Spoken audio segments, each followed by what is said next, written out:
the Gun Cox. Welcome, man. Welcome. Thank you so much for taking the time to share some of your time with us. We know that at Dakar, time is the biggest commodity. So thank you so much. How are you doing, man? Yeah, no, stoked. Thanks for having me on, and yeah, stoked to talk a little bit about the whole 2 weeks that's been happening. But yeah, no, all good. I mean, one day left tomorrow, and I mean the liaison is more the thing that's actually we're not all happy about, because it's like 400 Ks in total, 280, 230. Yeah. So, but the stage is just 160. I think it's just going to be an easy stage from what we hear. I mean, they kind of they don't. You know what I mean? The last stage is always just like a unwind, and they want everyone to that sort of start to get to the finish. Of course, there'll be some heartbreaks, but yeah, that's rally, you know. Nice, man. Well, for those of you who do not know who Bradley is the son of the very, very famous Alfie Cox, and Bradley, in his own right, as he's proven to us at this Dakar, is a racer to be reckoned with. As one of the top rookies, I mean, coming into a race as big as Dakar, Bradley, how does it feel, man? Were you intimidated at all, or were you intimidating the older riders? Like, how does it feel to be at something this big for a first time? No, I mean, I guess for me, the biggest thing that I lack on my side is the experience. I mean, I've only raced one rally before Dakar, and that was Rally du Maroc. And I only started doing there, right?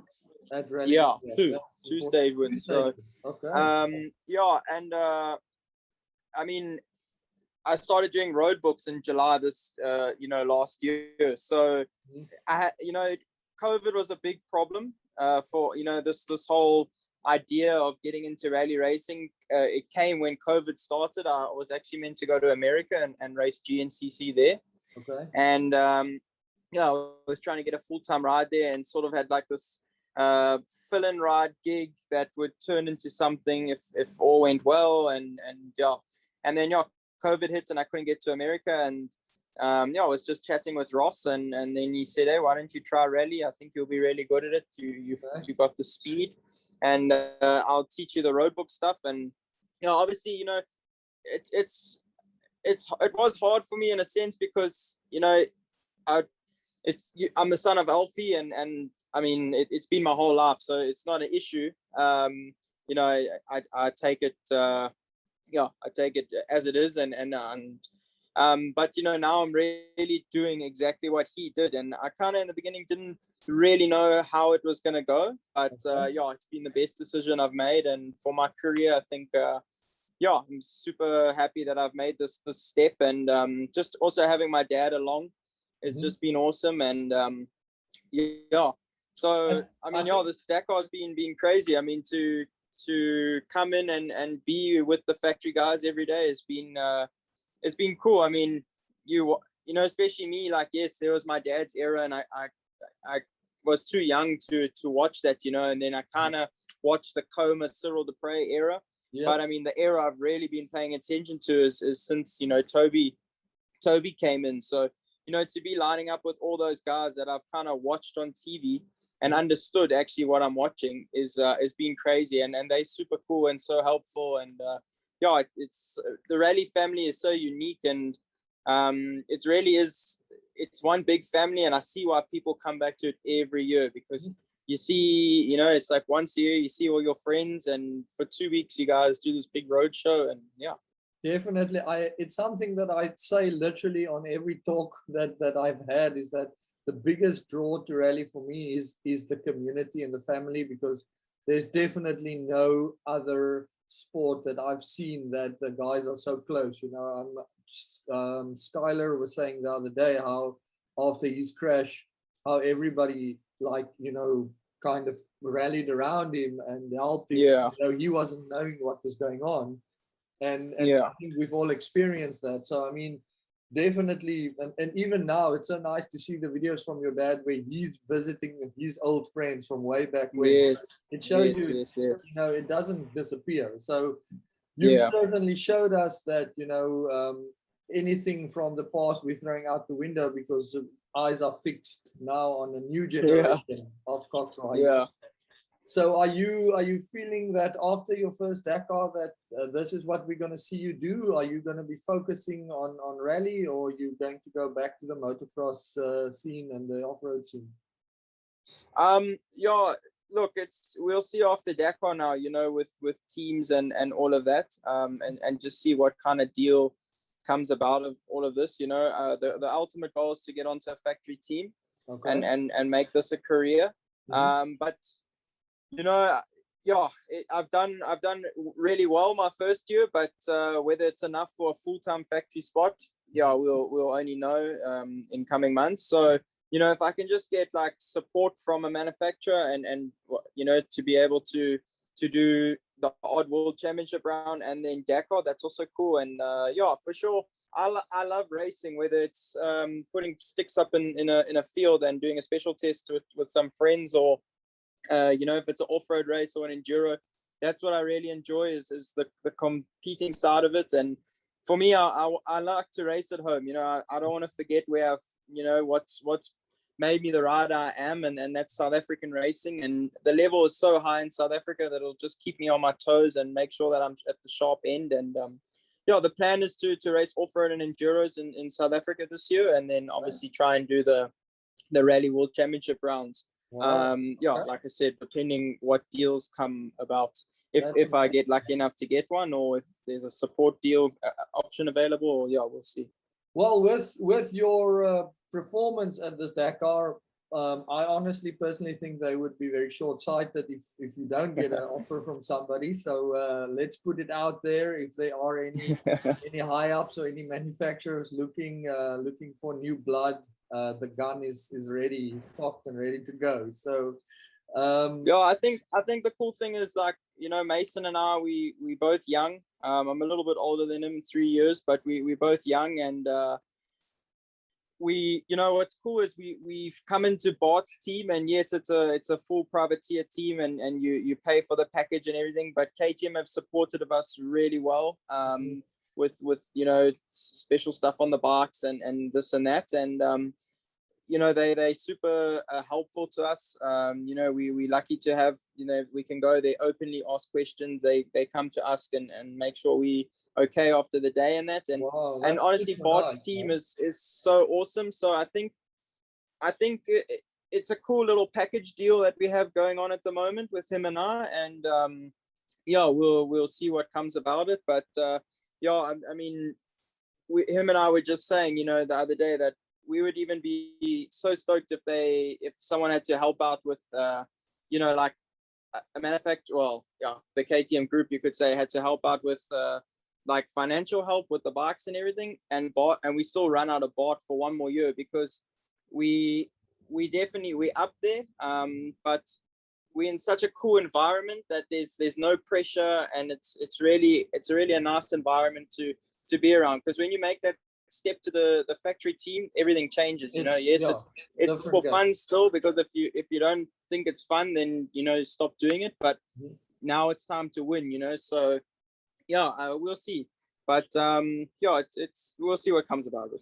Well, I've heard rumors, and it's only rumors, that KTM is looking at creating a younger team under the guise of Tech 3. So, you know, we don't know what's going to happen. Only the higher ups knows, but you know, maybe we'll see. it might be really cool if we see a KTM factory team, and then we see a KTM development team at the Dakar. Right? Yeah, that would be crazy.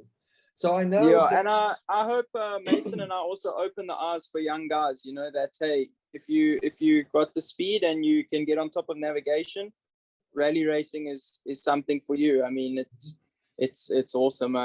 Anyone that does a rally knows. I mean, that's why you're so involved. You know the feeling, and when you get to the Dakar, it's honestly incredible. Whether you're winning the race or coming in just before dark every night, it's such an adventure, and everyone is like I said earlier, one big family.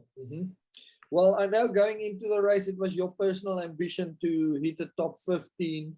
I think that you were really ready for that all the way until you had that horrendous day with your fuel pump and the stone. And I know that myself personally and pretty much everybody else that followed you was absolutely gutted for you for that day. Um, Personally, I was so happy to see you just finish the stage and carry on and kind of persevere, because that's the Dakar spirit, you know. But I mean, it must be gut wrenching knowing that, you know, I was looking at the times, you know, you currently 25th overall, which again, for a rookie, you know, on the first Dakar is amazing. And you 30 minutes off the top 20. So, I mean, if you didn't have that little unfortunate clip on the rock, it seems that you would have been would have been where you wanted to be. Now, that must that must make you feel good and bad at the same time. Clearly, you are on the level that you aim to be, but luck Yeah, yeah. just I didn't mean, put you there. yeah, it's definitely hard because also myself, I didn't, I did Morocco and I kind of got a judge of where my speed was. Even though the Rally 2 thing was completely different in Morocco. We had 2 days where we rode a bit of a shorter track, so we didn't really know. When I say we, Mason and myself, know about overall like where we would stand, but we kind of worked it out every day.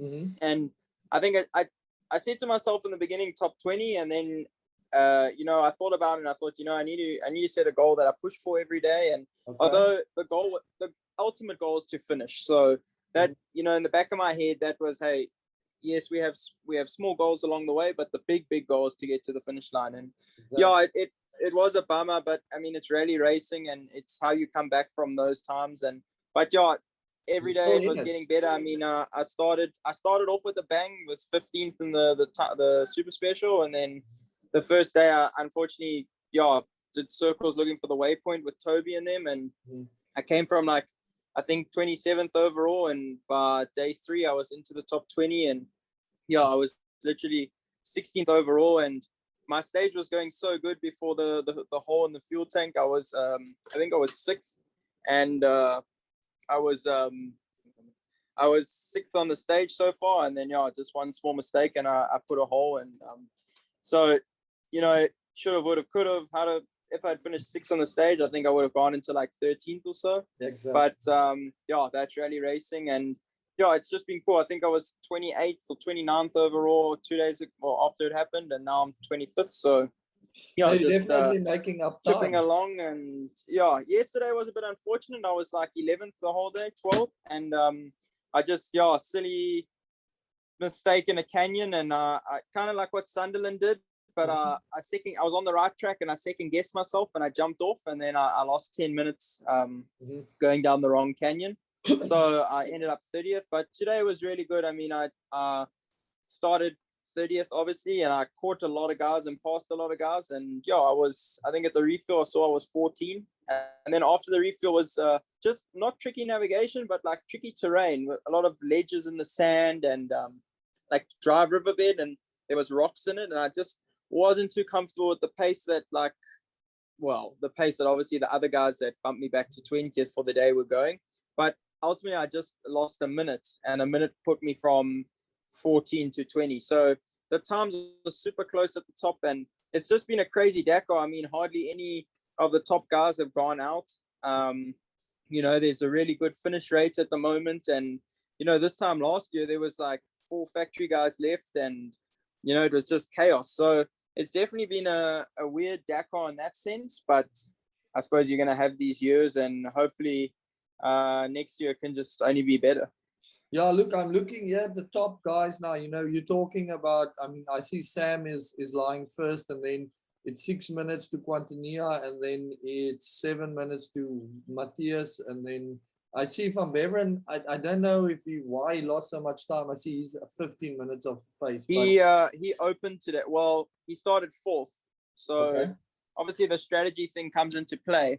But he started 4th, and he unfortunately had a really good day yesterday, went back into the lead, but ultimately paid the price for it today. And today's stage was super tricky. Right off the start, there was we started and we were on like a really rocky road, and there was almost like when they're building a new dirt road. Okay. You know how they like put lumps of sand? Yep. And I guess what happened is one guy went left of the sand, and Okay. you were supposed to go right and then left. So Okay. everyone followed the track, and on the other side of these sand humps was a waypoint. So right at kilometer 4, and And that's yeah, right in the beginning so, of the stage. Wow. So yeah, you had like we haven't, milling yeah, around. exactly. So from what Adrian told me is he started 4th, and by kilometer 4 he was opening. So Oh, okay. yeah, he basically opened the whole stage, and I don't know if you saw that video that Dakar posted today of him breaking the fresh dunes. It's quite a really cool video to watch. But Okay, I'll check. yeah, I mean, when I got there, so it goes 3-minute intervals for the top 10, 2 minutes 11 to 20, and then 1 minute 20 to 30, and then 30 seconds from after 30. And when I got there, there was like 6 bikes doing circles. The dust was so bad you couldn't see 2 meters in front of you, and it was just chaos. And yeah, I made like 5 spots just in the first 4Ks because I saw, because I also went, well, everyone went wrong because that was the main track now. Yes. And as I realized what was going on, I was like, I think we need to be to the right, and yeah, just set off in the right, got the waypoint, and then carried on my day. Awesome, man. Yeah, look, I think it's going to be balls to the wall tomorrow for the top guys. That's really a lot at stake. Personally, for you, last day, I mean, this has been crazy. Like you said, this has been one of the craziest Dakars in, I think, recent memory. You obviously, you seem great, you know, you don't, like most of the guys look like ragged and tired and moved. You're ready for it for tomorrow. So what's your plan? Are you just gonna like take it relaxed and finish, or are you gonna still try and make up a few spots? No, I mean, yeah, it's kind of like you can say, oh, today I'm gonna push, but it's the feeling on the bike, you know, like not so the day I had the fuel pump problem, I actually just wanted to get through that stage because it was a bit of a shorter stage, and I knew that the next day was going to be really long, so I didn't want to kill myself too much. Yeah. But the feeling on the bike was just so good, and the riding was like effortless. So you have your days when you wake up and you're on it, you know, you kind of know in the first 10Ks, okay, this is going to be a good day. But I would like to give it a big push tomorrow. I mean, 160Ks, it's like I said, I don't think it's going to be anything crazy. No dunes. And I think, yeah, I'm starting in a really good spot. So, you know, every day I set myself goals for the stage. And, you know, like when I was, so like the first day with the whole getting lost, I was 32 or 31. And I said to myself, all right, I want to get a top 25 on the stage. And then I got 20th, and then, all right, cool, now, or 21. And I was like, cool, now top 20, and then top 15. And my best stage finished being 11th. So really, I'd really like to try and get a top 10 just before the end of the rally. Okay. But yeah, like I said, you wake up and you kind of see how you're feeling in the first 10Ks of the special. I think the top guys, yeah, obviously Pablo and Matthias, they all go all out, and I mean Sam will go fast, but he's got 6 minutes, and I think 6 minutes to lose in 160Ks, you know, it's got to be really difficult navigation. So we never know. The organizers could put a complete spin on this whole thing. But you know, the biggest thing I think for Sam is that Kevin won the stage. And so Kevin's going to be leading out, and he's really good at navigating and from leading out. I mean, the other day he started second with Nacho, and he caught Nacho, and they pretty much they rode together the whole day, and then Kevin broke away at the end, and I think Kevin still finished like 10th or 9th. So to do that with opening is incredible, because when you win a stage and you've got to open, you bank on losing 30 minutes. That's that's in the back of your mind. Yeah. That's like, look at Toby today. Toby was 30th or 31, and yesterday he won the stage, you know. So the swings are pretty crazy when you win, and that's why you see a guy that wins the Dakar Rally, he only really wins 1 or 2 stages. The rest of the time he's strategically placed, and yeah, I mean, it's that I think tomorrow is Yeah, no, look, that consistency is really important, and we saw it, I mean, from the days that your dad raced. I mean, he was super consistent. We're seeing it now with Adrian van Beveren as well. Sam, I mean, I think Sam won 1 stage this year. Yeah, if that. Sam has one stage and Adrian's got So- 1 second. So being that, and I think that kind of experience that you're gaining there this year is kind of really lining you up for next year for definitely avoiding the rocks and, and the fuel pump. Yeah. You know. Yeah. But- No, and I think one thing that like I've impressed myself with is my consistency. I've been every day I was between 11 and 20. Like unless I had an issue, I got lost. I was outside the top 20, and those, like, I think that's really important to, even when I'm in these positions, to start learning that, all right, this is the rhythm I've got to find to know to finish here. And yeah, it's a totally different animal, Dakar. I mean, it's for someone that's just coming to finish, it's a complete adventure and everything. But for, you know, myself who wants to do well, or the guys that are trying to win, and hopefully I'll be in that position in the future. It's the games are pretty hectic, you know. Like, for example, both Pablo and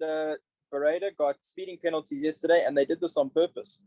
They go fast in the speed zone to get a 1 minute penalty, so they finish second. 1 minute penalty or 2 minute penalty, boop, you're back to 10, perfect starting place.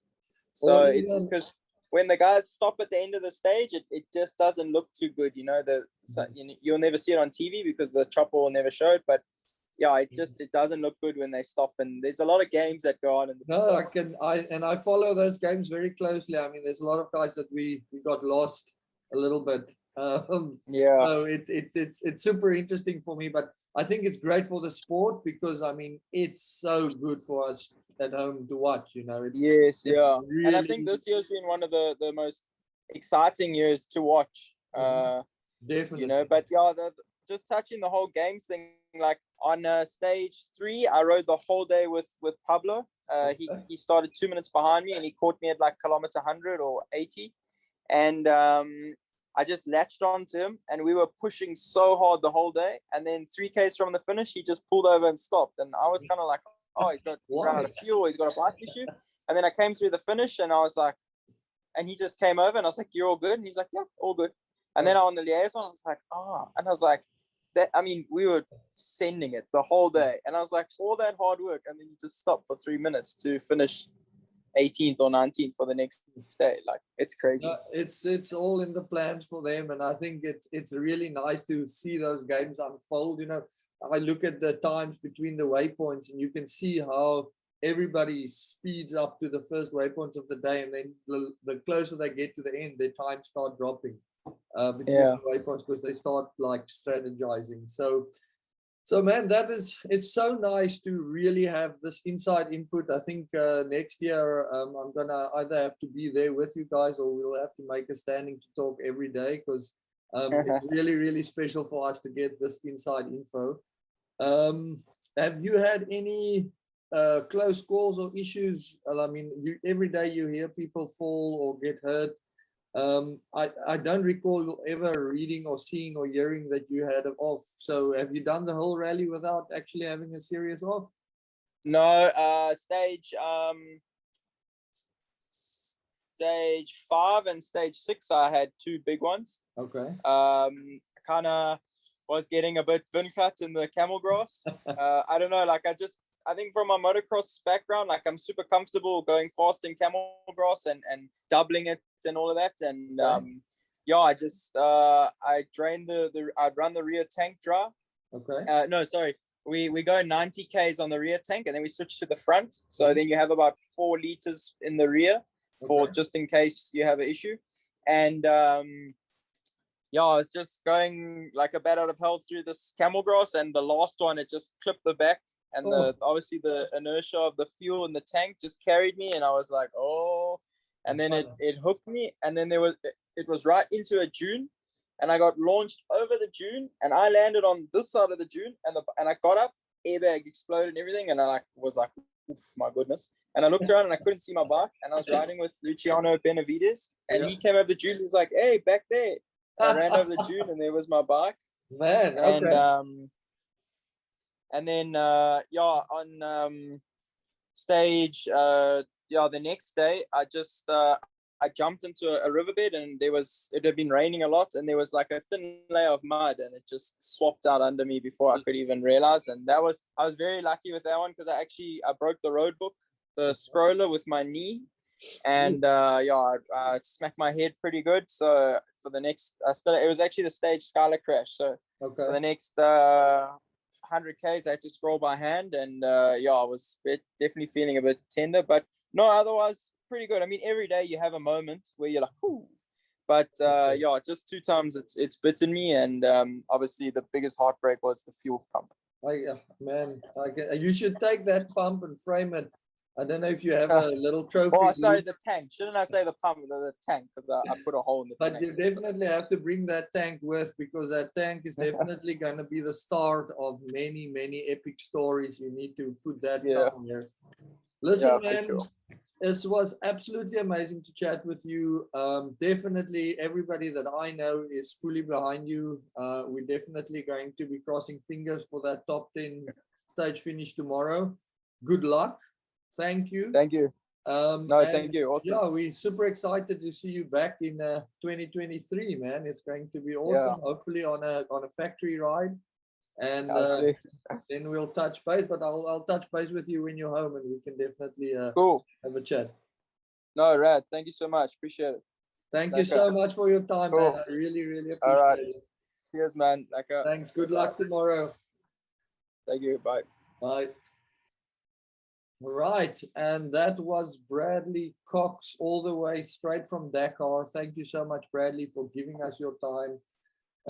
As you guys heard, this is definitely the new generation of rally racers coming to us, and we are very excited to see them explore the future of rally racing and expand it. So thank you for watching. I think that was probably the last of the Unpacking Rally series videos we're going to do this year.